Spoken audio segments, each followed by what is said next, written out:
So imagine you are going to go on that mystic journey. You're going to climb the mountain to ask the wise woman on the top of the mountain about the meaning of life. So what would happen if you did that? The question of the meaning of life, I used to ask that a lot.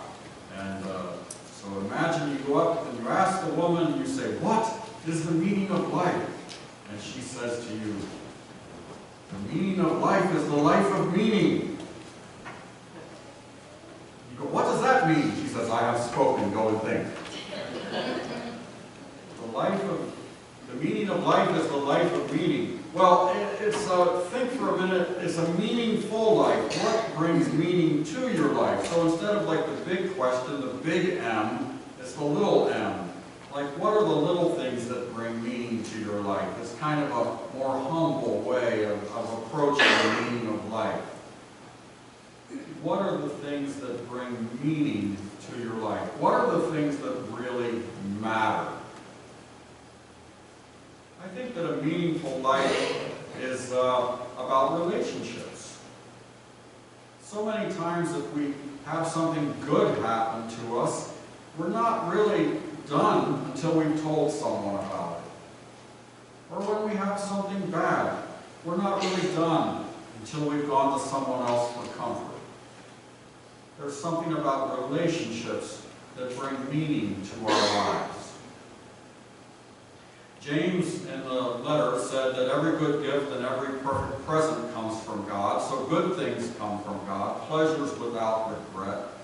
God turns our water into wine, and something about the relationship with God brings meaning to our lives. St. Augustine said that our hearts are restless until they rest in you. So to find a meaningful life, it will have something to do with what matters. And God does matter. The two greatest commandments, as Jesus says in the Gospel according to Mark, he's approached and what commandment is foremost of all? And he says the foremost is, "Hear, O Israel, you shall love the Lord your God with all your heart and all your soul and all your mind and all your strength." A slight change in the Shema, where the Shema just talks about Nephesh, and here in Jesus' words he divides that into soul and mind, and all your might, and your neighbor as yourself. So it's about relationships. It's about loving God and loving one another. Now often we think about love, that we can't love God, who we can't see, until we love our brother or sister that we can see. So we tend to focus on how we can love each other and look out for each other. But I want to step back a moment and remind myself and remind you that the first commandment, it says, "You shall love the Lord your God with all your heart and with all your soul and with all your might." You shall love God. Love God. Love your neighbor. I want to talk a little bit about loving God. In the Psalm, we can see an expression attributed to David of his longing to be back in the temple. Well, the temple wasn't around yet. To be back in the tent of the Lord's presence. And this is Psalm 63. It's attributed to David. There were a number of times when David was on the run and in trouble. And so I don't know which one this might be referring to. But I can tell you, when I was a young man, this was my favorite place in the whole Bible, except the last three verses. But I'll read you the whole thing. Here you go. "O God, you are my God. I seek you. My soul thirsts for you. My flesh faints for you, as in a dry and weary land where there is no water. So I have looked upon you in the sanctuary, beholding your power and glory. Because your steadfast love is better than life, my lips will praise you. So I will bless you as long as I live. I will lift up my hands and call on your name. My soul is satisfied as with a rich feast, and my mouth praises you with joyful lips. when I think of you on my bed and meditate on you in the watches of the night. For you have been my help, and in the shadow of your wings I sing for joy. My soul clings to you, your right hand upholds me. Now we get to the part that I don't like as much. And this is interesting because this is how the Psalms are. The one part is like, oh God, I long for you. Oh, I remember you. And it's an expression of that. But then this is a man who was on the run and people who wanted him dead. And so he does put this in at the end, which would fit the context of David's life in many circumstances. David continues the song. It's attributed to David. But those who seek to destroy my life shall go down into the depths of the earth. They shall be given over to the power of the sword. They shall be prey for jackals. But the king shall rejoice in God. All who swear by him shall exult, for the mouths of liars will be stopped. And I suppose sometimes we feel like that too in our prayers, that we wish the mouths of liars would be stopped. Liar, liar, pants on fire. But that's the expression of yearning and longing for God. So is that something you've experienced? And if you have experienced it, what do you do with that? When do you experience that? How often? And how intently? And what does that say about who you are and how you are in life? This command to love God with our heart, soul, and might is first. But we're so busy with the stuff of life that we kind of think that I'll show up for work, I'll get my paycheck, and everything will be all right, then I'll pray. We don't really think about God first. We usually do the opposite of what Jesus taught in the Sermon on the Mount, where he said, take no thought what you should eat or what you should drink. Seek first the realm of God, and all these things will be, and God's righteousness, and all these things will be added unto you. We often do the other. We say, what shall I eat? What shall I wear? How shall I work? How can I make this work? How can I fit this? How can I do this? And then I will seek the realm of God and God's righteousness when I've got time. But I've got stuff to do now. So that's the way it is. But this longing for God, it's a part of who we are. Augustine said, we're not really satisfied until we've gone as far as we can go, and that leads to God. That leads to the depths. That leads to this calling within us. We're not the only religion, of course, that loves God and thinks about God like this. I have something from Islam, from the Nurashki al-Jarahi Sufi order. This is one of their songs. I'm going to sing it for you. So just think, this would be just like something David would have written, only this was probably written just maybe 50, 60 years ago, for all I know. Maybe it's a little older, but listen to the words. It goes, since my heart became lost in you, every cell is longing for you. Since my mind became lost in you, every thought is longing for you. Oh, lovers, never, never abandon love, the beloved cries. Never, never abandon love, for love alone is path and goal.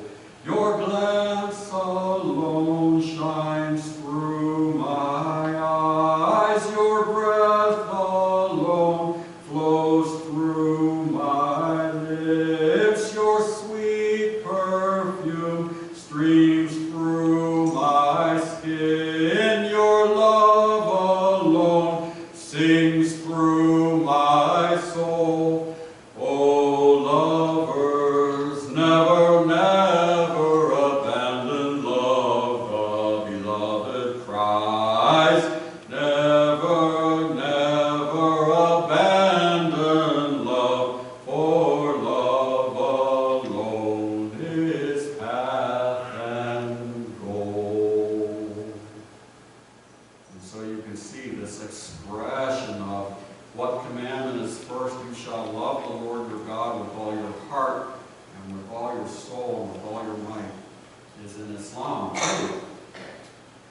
so, how do we live into this love if we want it? We say that love is the greatest thing, but Jesus' parable of the sower is the truth, and that is, the first thing that happens is we just forget.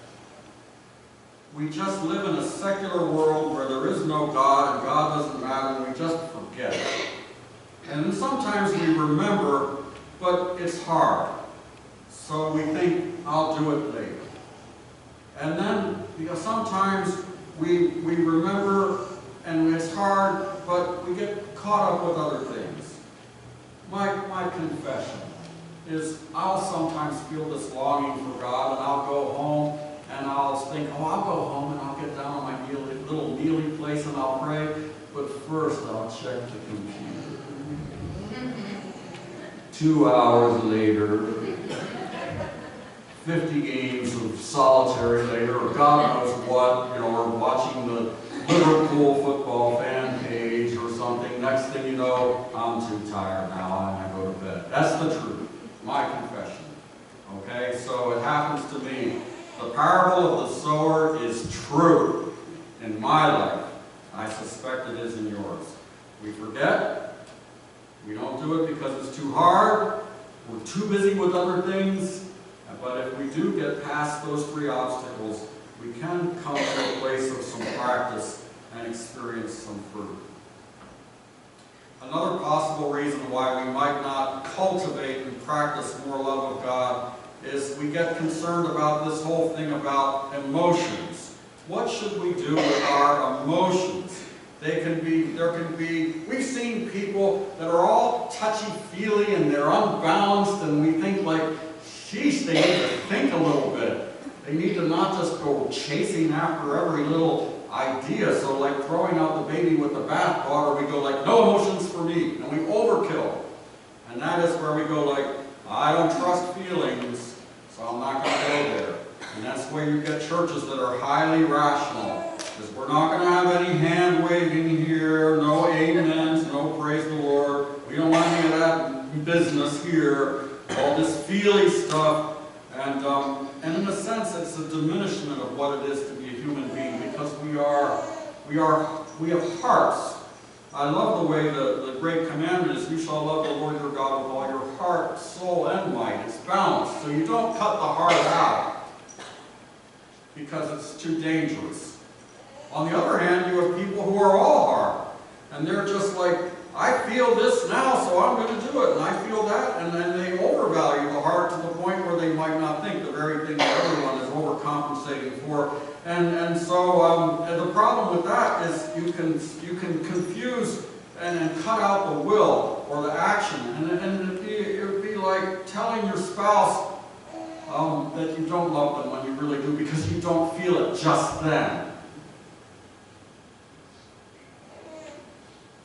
Love is a complex framework of heart, soul, and might. It's not just feelings.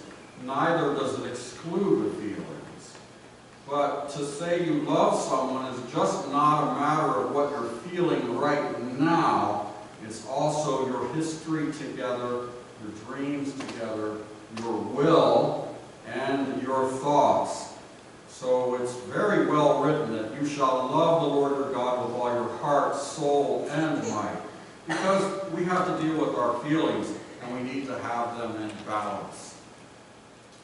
Since the love of God brings the greatest meaning to life that can sustain us even in the most difficult circumstances when everything else falls down, what can we do to build our relationship with God? I'm going to do marriage counseling now, as if you were married to God. John Gottman and Nan Silver have 7 principles for making marriage work. I think for me it's the best marriage counseling stuff I've ever come across, and I think it can just be applied to our relationship with God. So here it is in a nutshell. So thank you, John Gottman and Nan Silver, for your common sense and your research and your writing. Here we go. Get ready to get to really know your partner. Learn all about them. That's John calls that enhance your love maps. In other words, if you love someone, you You pay attention to them. You learn about who they are and what they like and things like that. The story I love to hear is the couple that goes into marriage therapy, and she says, he doesn't ever take care of the dog. And he says, we have a dog? So the idea of this is for your partner, learn about them. Just like you would about anything else you love. You learn all about them. You love baseball, you know all about baseball. If you love a person, you take the time to learn about them. And the beautiful thing about that is, no matter how well you love a person, you can learn more, and learning more is beautiful. I love the question where you try to ask your partner something about them that you never knew before.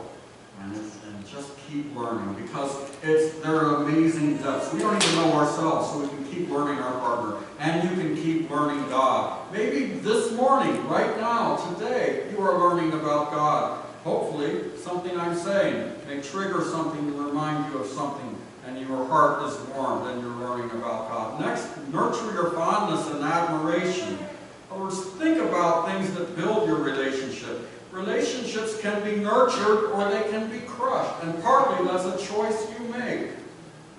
If you want to love someone, if you want to love them, nurture your fondness and admiration. You can do that. Think about them in loving and kind ways, and your feelings and behaviors may follow, and they will follow. Turn toward each other and not away. And this is when couples will invite each other into their lives. Like one of them likes birds, and the other one likes, I don't know, cooking. But the point is, the one knows nothing about birds, and the other one knows nothing about cooking. But when one of the partners says, oh, look, I saw a robin, and the other person goes, oh, really, where? That's the right answer. Not, I could care less about birds, and you know it. The idea is the other person is reaching out with their life to you, and you try as much as possible to say yes to them. And so when the other person is talking about their thing that you don't know about, instead of just saying, oh, sheesh, you know, okay, you go, yes, dear, because that's what it's about. You go, yes, dear, a lot in a relationship that's working. You turn toward each other when the other person invites you, not away. How does this work with God? When you feel that tug, that call for prayer, when you feel that sense of beauty that's come up suddenly in front of you, when you have an opportunity to turn towards God, consider turning towards God and seeing where that leads. The repetition of that turning towards God helps build your love with God. Let your partner influence you is another one. It's not just a theoretical thing. You influence each other. And so God can influence you by how you feel after you've had a conversation. For example, if you feel rotten, probably you were rotten. You can change your ways. This is my experience. If I feel great, I probably did great. And that's a good thing to learn. So I'm saying I'm learning from God, and I hope you are too, letting your partner influence you. And I know that with my spouse, I make sure to know that I get all the points I can. So if she doesn't like the shirt I'm wearing, or that the sweater is dirty, and she goes, you can't go out in that sweater. And so I change sweaters. But then I go in and I say, look, I changed my sweater, just like you said. I want to remember that for the next time you tell me to do something and I don't listen. It just kind of reminds us, we do influence each other. Let God influence you. Solve your solvable problems. Work things out with God, but there's also unsolvable problems and your deep dreams and disappointments, and you can grieve together. So these are things you can do together with God, and then create shared meaning. Go places together, have stories together, and this is what prayer can do. This is what coming to church can do. This is what having a history with God can do. Just like with your lover, you might have secrets. With God, you can have secrets. Jesus even says you should have 3 secrets with God. The first secret is how you pray. The second secret is how you give. And the third secret is how you fast. That's special between the 2 of you.